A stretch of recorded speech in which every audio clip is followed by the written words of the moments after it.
OYO नाम तो सुना ही होगा। ओयो की मदद से भारत के किसी भी शहर में सस्ता होटल ढूंढना और वहां रहना काफी आसान हो गया है। लेकिन कंपनी ने नए साल 2025 में अपने नियमों में एक बड़ा बदलाव कर दिया है।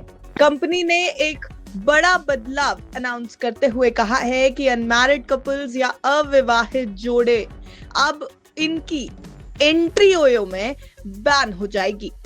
जी हाँ, अब तक ओयो में कपल्स को आसानी से रूम मिल जाता था, लेकिन कंपनी ने अब इस पर रोक लगा दी है। ये ताजा बदलाव उत्तर प्रदेश के मेरठ सिटी से लागू किया जा रहा है।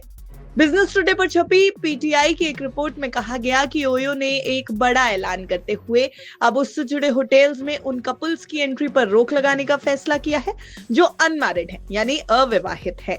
मतलब अगर किसी जोड़े को ओयो होटल का रूम बुक करना है तो उसे अपनी शादी का सबूत या रिश्ते का प्रमाण पेश करना होगा। ट्रैवल और हॉस्पिटैलिटी प्लेटफॉर्म ओयो द्वारा लाया गया अनमैरिड कपल्स के चेक इन पर बैन का नया रूल इसी साल से लागू हो रहा है और इसकी शुरुआत, जैसा हमने आपको बताया, मेरठ से हो रही है। शहर में ओयो से कनेक्टेड होटलों को यह नियम तुरंत लागू करने का आदेश दे दिया गया है। ओयो की अपडेटेड गाइडलाइंस में यह बात साफ तौर पर कही गई है कि ऑनलाइन बुकिंग करने वालों सहित सभी कपल्स को अब चेक इन के समय अपने रिश्ते का एक वैलिड प्रमाण प्रस्तुत करना होगा। इसके साथ ही रिपोर्ट्स में सूत्रों के हवाले से यह भी कहा गया कि कंपनी द्वारा मेरठ में इस नियम को लागू करने के बाद इसके फीडबैक और इसकी इफेक्टिवनेस के आधार पर इसे दूसरे शहरों में भी एक्सपैंड किया जाएगा।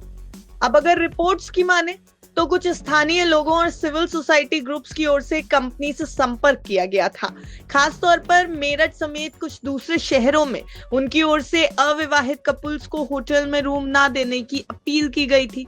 इसे लेकर कंपनी ने अपनी गाइडलाइंस में ये एक बड़ा बदलाव किया। कंपनी का ये कदम ग्राहकों को लंबे समय तक ठहरने और दोबारा बुकिंग के लिए प्रोत्साहित करने और उनमें भरोसा बढ़ाने के लिए भी मददगार हो सकता है। वैसे आपको ये भी बताते चले कि भारत ही नहीं, दुनिया के 30 से ज्यादा देशों में कारोबार ओयो करता है और ओयो की वेबसाइट से मिली जानकारी के मुताबिक कंपनी का बिजनेस सिर्फ भारत में नहीं बल्कि विदेशों में भी फैला हुआ है। करीब 30 से ज्यादा देशों में होटल्स और होमस्टे सर्विस ओयो मुहैया कराती है और इसके नेटवर्क में 1.5 लाख से ज्यादा होटल्स और सूट्स रहे हैं। तो फिलहाल ओयो का ये फैसला किस तरह से सामने आता है? क्या अनमैरिड कपल्स को रूम ना देने का पॉलिसी चेंज ओयो के बिजनेस पर कोई इफेक्ट डालेगा? अगर ये इफेक्ट आता है तो ओयो के लिए ये अच्छा बदलाव होगा या इससे इनके सेल्स पर असर पड़ने की उम्मीद है? क्या कुछ होगा, ये तस्वीर आने वाले समय में साफ होती दिखाई देगी। ब्यूरो रिपोर्ट, बिस्सा।